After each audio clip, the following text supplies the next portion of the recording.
수타니파타 제13장 스승이 된 도둑. 개요. 마치 하늘을 나르는 모기, 푸른 공작새가 아무리 애를 써도 백조를 따를 수 없는 것처럼 집에 있는 이는 세속을 떠나 숲속에서 명상하는 성인이나 수행자에게 미치지 못한다. 본문 스승이 된 도둑. 친한 데서 두려움이 생기고 가정생활에서 더러운 먼지가 낀다.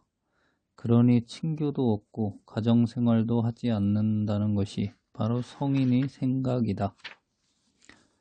이미 도다난 번뇌의 싹을 잘라버리고 새로 심지 않고 지금 생긴 번뇌를 기르지 않는다면 홀로 가는 사람을 성인이라 부른다. 저 위대한 선인은 평안의 경지를 본 것이다. 번뇌가 일어나는 근본을 살피어 그 종자를 헤아려 알고 그것에 집착하는 마음을 기르지 않는다면 그는 참으로 생을, 멸의, 구경을 본 성인이다. 그는 이미 망상을 초월했기 때문에 미궁에 빠진 무리 속에 끼지 않는다. 모든 집착이 일어나는 곳을 알아 아무것도 바라지 않고 탐욕을 떠나 욕심이 없는 성인은 무엇을 하려고 따로 구하지 않는다. 그는 이미 피안에 도달해 있기 때문이다. 모든 것을 이기고 온갖 것을 알며 지극히 총명하고 여러 가지 사물에 더럽혀지지 않으며 모든 것을 버리고 애착을 끊어 해탈한 사람, 현자들은 그를 성인으로 안다. 지혜의 힘이 있고 계율과 맹세를 잘 지키고 마음이 잘 집중되어 있고 선정을 즐기며 마음이 깊고 집착해서 벗어나 거칠지 않고 번뇌의 때가 묻지 않는 사람, 현자들은 그를 성인으로 안다. 홀로 행하고 게으르지 않으며 비난과 칭찬에도 흔들리지 않고 소리에 놀라지 않는 사자처럼 그물에 걸리지 않는 바람처럼 진흙에 더럽혀지지 않는 연꽃처럼 남에게 이끌리지 않고 남을 이끄는 사람, 현자들은 그를 성인으로 안다. 남들이 입에 침이 마르도록 칭찬하거나 욕을 하더라도 수영장에 서 있는 기둥처럼 태어나고 애욕을 떠나 모든 강관을 잘 가라앉힌 사람, 현자들은 그를 성인으로 안다. 배짜는 북처럼 똑바로 스스로 편안히 서서 모든 악한 행위를 싫어하고 바른 것과 바르지 않은 것을 잘 알고 있는 사람, 현자들은 그를 성인으로 안다. 자제하여 악을 행하지 않고 젊을 때나 중년이 되어서도 성인은 자신을 억제한다. 그는 남을 괴롭히지 않고 남한테서 괴로움을 받지도 않는다. 현자들은 그를 성인으로 안다. 남이 주는 것으로 생활하고 새 음식이거나 먹던 음식이거나 또는 남은 찌꺼기를 받더라도 먹을 것을 준 사람을 칭찬하지도 않고 화를 내어 욕하지도 않는 사람, 현자들은 그를 성인으로 안다. 성의 접촉을 끊고 어떤 젊은 여성에게도 마음을 빼앗기지 않으며 교만하지도 태만하지도 않은, 그래서 모든 속박에서 벗어난 사람, 현자들은 그를 성인으로 안다. 세상을 잘 알고 최고의 진리를 보고 거센 흐름과 바다를 건넌 사람, 속박을 끊고 의존하지 않으며 번뇌의 때가 묻지 않는 사람, 현자들은 그를 성인으로 안다. 출가한 이와 집에 있는 이는 거처와 생활 양식이 같지 않다.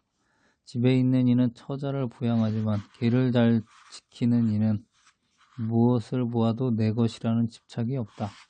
집에 있는 이는 남의 목숨을 해치고 절제하기 어렵지만 성인은 자제하고 항상 남의 목숨을 보호한다. 마치 하늘을 나르는 목이 푸른 공작새가 아무리 애를 써도 백조를 따를 수 없는 것처럼 집에 있는 이는 세속을 떠나 숲속에서 명상하는 성인이나 수행자에겐 미치지 못한다. 법정스님 강론. 깨달음이란 본래 자기 모습을 되찾는 일. 오늘 아침은 날씨가 화창하게 개어 덧문을 활짝 열어 제끼고 방청소를 한바탕 했다. 마침 FM 라디오에서는 비발디의 봄이 흘러나왔다. 맑고 투명한 선율에는 비발디 나름의 은밀한 슬픔이 배어있는 것과 같다. 이 봄의 소리를 들었음인지 숲에서 새들이 몇 마리 날아와 태산목 가지에서 몰아제잘거리었다. 같은 것끼리는 서로 끌어당기는 모양이다. 생명의 원천은 하나이므로 우리들은 모두가 우주가 벌이고 있는 생명의 잔치에 함께하고 있는 것이다. 저녁 예불을 마치고 나서 차를 한 잔 마실까 하다가 그만두고 바하의 무반주 첼로 모음곡을 들었다. 요요마의 연주. 며칠 전 광주 베토벤 음악실에서 녹음해서 보낸 것. 밤에 첼로 소리를 듣고 있으니 내 마음 한구석에 연두빛 밀물이 고이려고 한다. 음악은 가장 자연스러운 우주의 호흡일 거라는 생각이 든다. 이 호흡에 귀를 기울이고 있으면 우리들 자신도 맑고 투명해진다. 작은 우주의 호흡이 된다. 이야기를 하나 꺼내려고 한다. 이슬람의 위대한 신비가 하산이 바야흐로 이 세상을 하직하려는 임종의 자리에서 어떤 사람이 물었다. 하산, 당신의 스승은 어떤 분이셨습니까? 그는 말했다. 나에게는 수천 수만의 스승이 계셨다. 그분들이 이름만 늘어놓는데도 몇 달, 몇 년이 걸릴 것이다. 그렇게 되면 나는 죽음의 시간을 놓쳐버리고 만다. 하지만 단 한 사람의 스승만큼은 그대에게 분명히 말해주고 싶다. 하산은 목청을 가다듬고 말을 이었다. 그 스승은 다른 사람이 아니라 도둑이었다. 어느 날 나는 여행 중이었는데 사막에서 길을 잃고 헤매다가 간신히 어떤 마을에 이르게 되었다.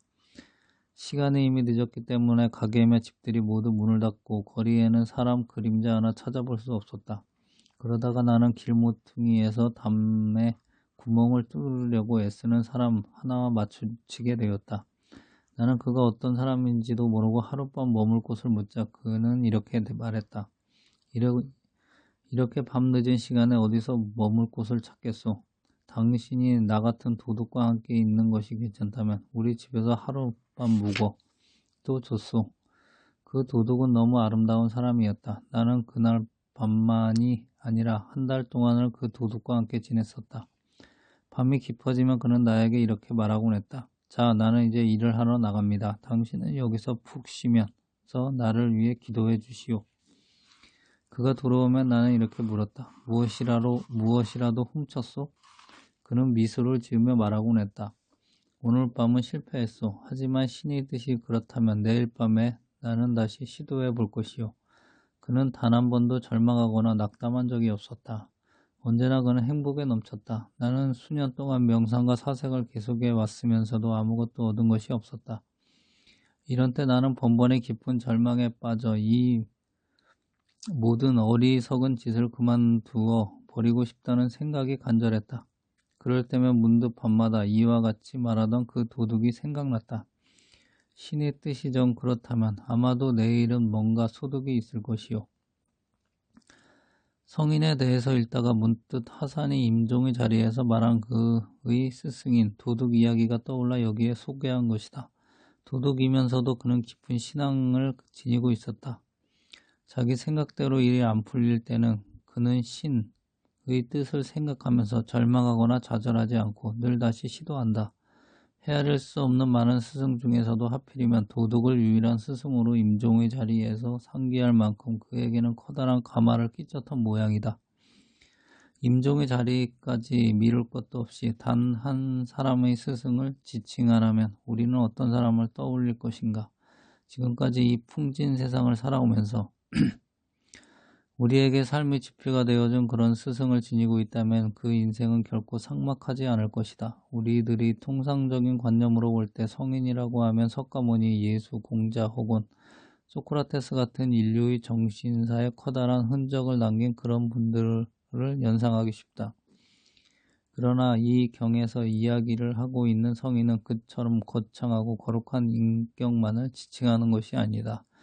일상적인 생활 규범 안에서 수철한 질서를 지니고 살아가든 때묻지 않고 어디에나 매이지 않아 평안에 도달한 자유인을 말하고 있다.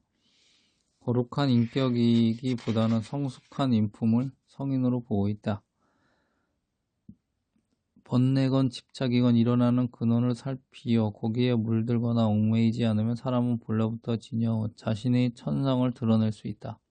그러나 아무리 밝고 신령스러운 불성을 지녔다 할지라도 한 생각 콕 막히어 매이거나 갇히게 되면 윤회의 소용돌이에 휘말리고 만다. 성인은 홀로 행하며 게으르지 않는다고 했다. 자신이 마땅히 해야 할 일을 남에게 떠맡기거나 의존해 버릇하면 자신이 지닌 잠재력과 가능성을 이끌어낼 기약이 없다. 한마디로 자신이 삶에 제대로 살 줄 모르는 것은 게으른 탓이다. 우리 삶 속에서 게으름이 최대의 악덕임을 명심해야 한다. 추천한 자기 삶의 질서를 지니고 사는 자주적인 인간은 남의 말에 팔리지 않는다. 누가 귀에 거슬리는 비난을 하건 달콤한 칭찬을 하건 그건 엄밀한 의미에서 나와는 상관이 없다. 누가 내 삶을 대신할 수 있는가? 지나가는 한때의 바람임을 알아야 한다. 일시적인 바람에 속거나 흔들려서는 안 된다. 바람을 향해 화내고 히히거린다면 그건 사람이 아니라 허수아비나 인형일 것이다. 그런 바람 앞에 꿋꿋한 사람이야말로 소리에 놀라지 않는 사자처럼, 그물에 걸리지 않는 바람처럼, 진흙에 더럽혀지지 않는 연꽃처럼 남에게 이끌리지 않고 남을 이끄는 사람이 될 수 있다. 동물과 사람이 다른 점은 자제할 줄 아느냐 모르느냐에 있다. 들뜨기 쉬운 감정만이 아니라 냉철한 이성을 지닌 사람이므로 자신이 분수를 알고 자제할 줄 알아야 한다. 자제란 무엇인가? 타율에 의해 억지로 참는 일이 아니다. 자제란 자신의 질서이다. 그리고 내 삶의 양식이다. 자신의 질서요 삶의 양식이기 때문에 남에게 폐를 끼치거나 남을 괴롭힐 수 없으며 또한 남한테서 괴로움을 받을 일도 없다. 경전 읽기 모임의 지표는 다 알다시피 먼저 깨달으라 그리고 이웃과 함께 나누라 이다. 우리는 무엇을 먼저 깨닫고 무엇을 이웃과 함께 나눌 것인지 분명히 알아야 한다. 더 말할 것도 없이 자기 자신의 실체를 깨닫고 그 깨달음에서 나온 지혜와 자비의 말씀을 나누라는 뜻이다. 이 말을 바꾸고 하면 지혜와 자비의 가르침이 우리들 일상의 삶에 용해될 때 깨달음은 저절로 이루어진다. 깨달음이란 어디서 오는 것이 아니라 본래 자기의 모습을 되찾는 일이다. 지혜와 자비에서 벗어난 말이나 행위는 자신의 모습과는 10만 8천리이다. 우리는 경전을 읽으면서 성숙한 인간으로 거듭거듭 새로운 탄생이 있어야 한다. 그래야 비로소 독경의 공덕을 잊게 될 것이다.